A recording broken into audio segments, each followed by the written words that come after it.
Hi, YouTube family. So, here is an update on the whole copyright thing. I mean, they were really quick to deny me.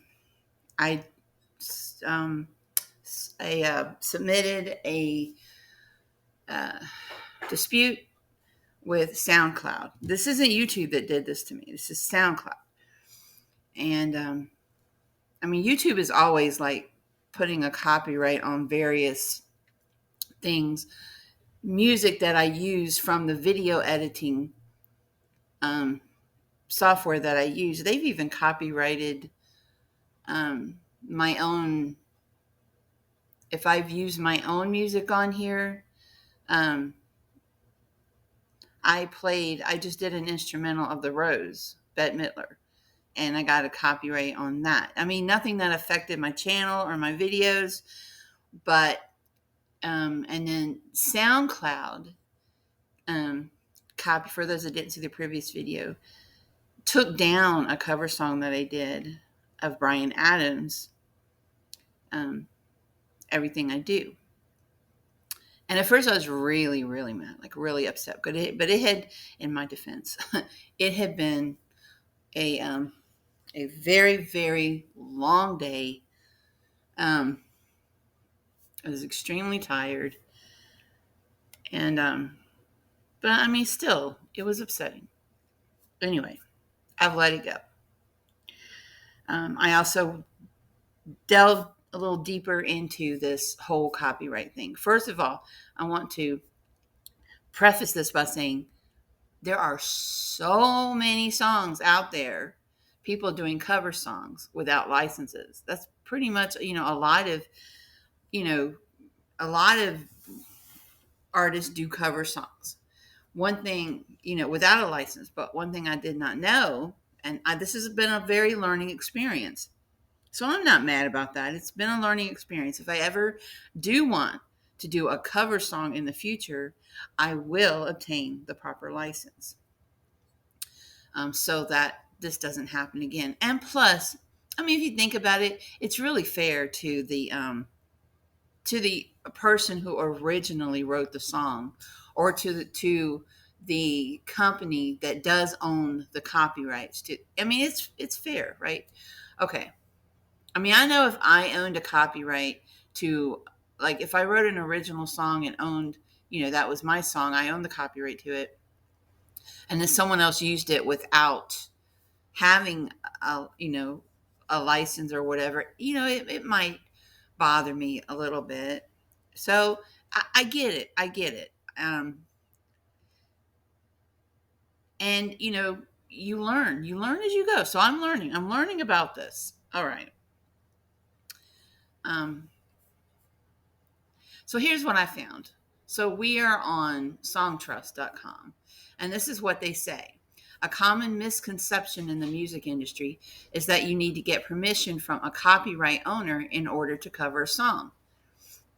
In reality, you can go straight to securing a compulsory mechanical license required by law as part of the 1909 Copyright Act and compensating the rights holder for their work. All right, and then it goes into telling you what a mechanical license is and other licenses. So you don't need a license if now this is putting a cover song on your own album. You don't need a license if you're releasing a cover strictly on streaming platforms. Okay, which is really what I did. But services like Spotify and Apple Music license songs and pay royalties to publishers as part of the MLC, the Mechanical Licensing Collective, that was launched in 2019. So this means that artists releasing covers on those platforms are not responsible for any related royalty payments. So that should cover you, right? If you are planning on releasing a cover song as part of a physical or a downloadable record, then you'll need to get the mechanical license. And it's 9.1 cents per download. Not a lot, right? Um, and then it goes on to talk like places like CD Baby will usually help you obtain the licenses as well. Now that talks about, now see, I wasn't offering it as a download. Sorry if you hear the washer in the background. Now this is YouTube they're talking about, because YouTube is a video platform. It says that you should obtain a synchronization license to share a cover on that service. Since this is often unrealistic for independent musicians, YouTube often displays ads on cover videos and pays royalties to the publisher from the revenue generated by the clip. Now, I remember way back, it's been several years, um, I did upload, this might have been the